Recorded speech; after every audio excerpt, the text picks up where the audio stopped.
Hey, what's up, guys? I'm a YouTuber. So, in 2015, Fox gave us this weird movie called Star Wars, and it was like stupid with lasers and robots and shit.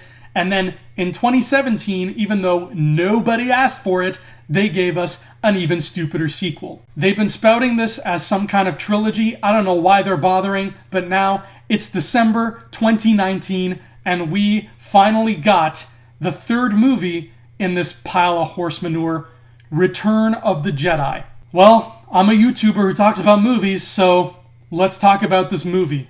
Now, this is going to be hard because I thought the first two were bad, but this is the worst of all. Where do I even begin? First, that big tentacle monster in the desert was stupid.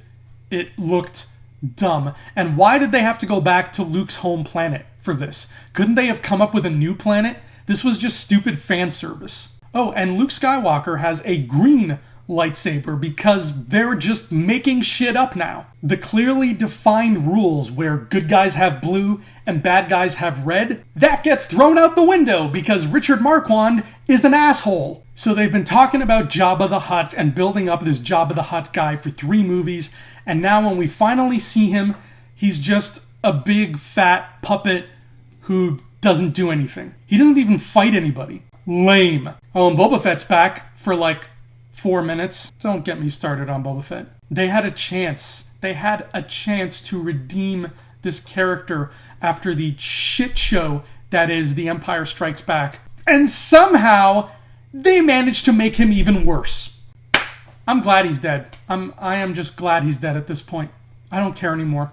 Alright, now this next part makes me really, really upset. So we had that whole cliffhanger ending from the last movie. Now we waited 2 years. 2 whole years to see Luke return and train with Yoda. He made that promise. I'll return, I promise. So now we finally get to see him return to Yoda. And what do we get? Yoda is in one scene and he doesn't do anything. He just lies in bed and dies. That's it. Everybody on the internet wanted to see Yoda fight the Emperor with lightsabers. Everybody wanted that. Instead, they totally disrespected the character and shortchanged him and gave him a lame, glorified cameo with a pointless death that made no sense. He just drops dead because he's old, I guess. He just coughs a bit and he's like, I'm old, time to die now. What the fuck is that? Yoda deserved better. And you can tell that the filmmakers did this just to spite Irvin Kershner because they're racist anti-Semites. I'm starting a petition on Indiegogo to have this movie stricken from the record so we can get a third film that doesn't push Yoda off to the side. So far, I have 11 signatures. Sign my petition now. Hashtag Justice for Yoda. And then... they have the audacity to throw in this awful last-minute twist where Mr. Convenient Ghost shows up and tells Luke Skywalker that Princess Leia has been, wait for it, his twin sister this whole time. Look, George Lucas has done interviews, snippets of which were quoted in BuzzFeed articles that I read once, where he said explicitly he never planned to have Leia be Luke's sister. That was not in the cards when he made the first movie. This clearly shows that these guys didn't plan anything in advance. It's so fucking sloppy, and it spits in the face of Lakers like me who knew that Luke and Leia were supposed to be together and kiss and have babies. They don't care. They don't care. That's what it comes down to. The filmmakers do not care. Whoever wrote this is, just like Return of the Jedi itself, a piece of shit. So the magic ghost says that the twins were hidden away from Vader after they were born so that the Emperor couldn't find them. Which means that at some point, Vader had to learn that Luke Skywalker was his son. So with that being the case, shouldn't we have gotten a scene in The Empire Strikes Back where Vader learns that information? Isn't that kind of an important character moment for him? And if Vader's so strong in the Force, when he was spending all that time with Princess Leia in the first movie, why didn't he sense, hey, this is my daughter? I'll tell you why, because this twin thing was shoehorned in at the last second, and it's the worst idea anybody has ever had. So then we go to the rebel ships and they plan their attack, and I'm just like, who the hell are these people, Mon Mothma and Admiral Akbar?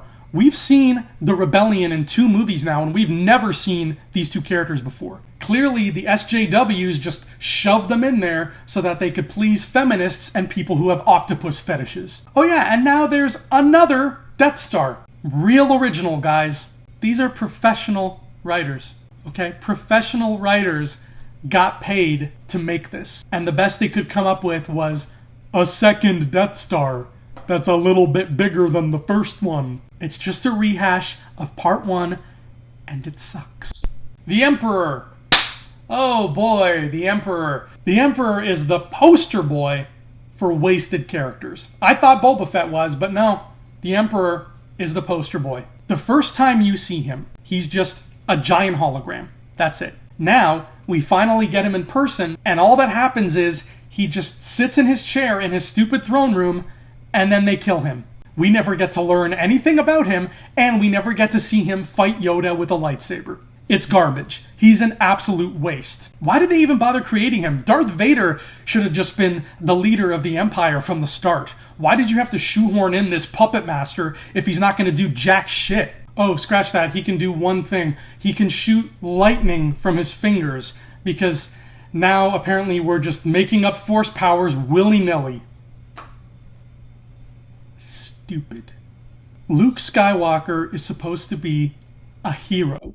He's a Jedi, and they spat in the face of his character during that final duel with Darth Vader, because he starts angrily slashing at Vader and chopping off his hand and just attacking him in a fit of rage. Luke Skywalker would never attack in rage. He's had training as a Jedi. He has surpassed all that, and this is the final chapter. So he should be a perfect, flawless hero who never makes mistakes by now. But no, Richard Marquand goes against everything the character stands for and just has him attack Darth Vader in a blind flurry of rage. And why is he so upset? Just because Vader made a comment about his twin sister. A stupid, shoehorned twin sister that he never should have had in the first place. Hashtag not my Luke. If you'd like to join me in sending death threats to Richard Marquand, here's his Twitter handle. So Darth Vader redeems himself, and everything he ever did that was bad is fine now, and he's fine, and he's a good guy, but then he dies. And then what happens? He shows up as a ghost, because of course he does. Everybody does. Everybody's a ghost in these movies. But here's the thing, his body doesn't disappear. Obi-Wan's does, Yoda's does. That makes sense, fine. They disappear, they become ghosts. Vader's body stayed right the hell where it dropped. Luke even burned it because he had to do something with it. So how is Vader magically a ghost? There are no rules to this because it's idiotic and it makes no sense, and Richard Marquand is the worst human being on the face of the earth. So, it's the end of your so-called epic trilogy, and you're gonna cap it off with a bunch of teddy bear Muppets having a party. That might be the weakest ending I have ever seen in a motion picture. A teddy bear party is not epic. It is the farthest thing from epic. It's like they made this movie for little kids or something. Which would be stupid because little kids cannot appreciate and understand Star Wars like I do. At this point, the only way they could possibly redeem this dumpster fire of a franchise is this. You get back the original creator, you get back George Lucas, put him behind the camera, and have him do some other kind of trilogy about the backstory of all these characters. Because that's the most interesting part. Who is the Emperor? How did Darth Vader become Darth Vader? What was Obi-Wan Kenobi like when he was younger? Who are Luke and Leia's mother? We never learn her name. That is what people want to see. Get George Lucas to make the backstory. I guarantee you it will be 1,000,000 times better than these 3 pieces of movie diarrhea. Bottom line, I wanted Avatar 2, but Fox gave me this weak-ass trilogy instead. I hate Star Wars. I hate everyone who ever worked on Star Wars. And if you like Star Wars, you're stupid, and I hate you too. Subscribe to my channel!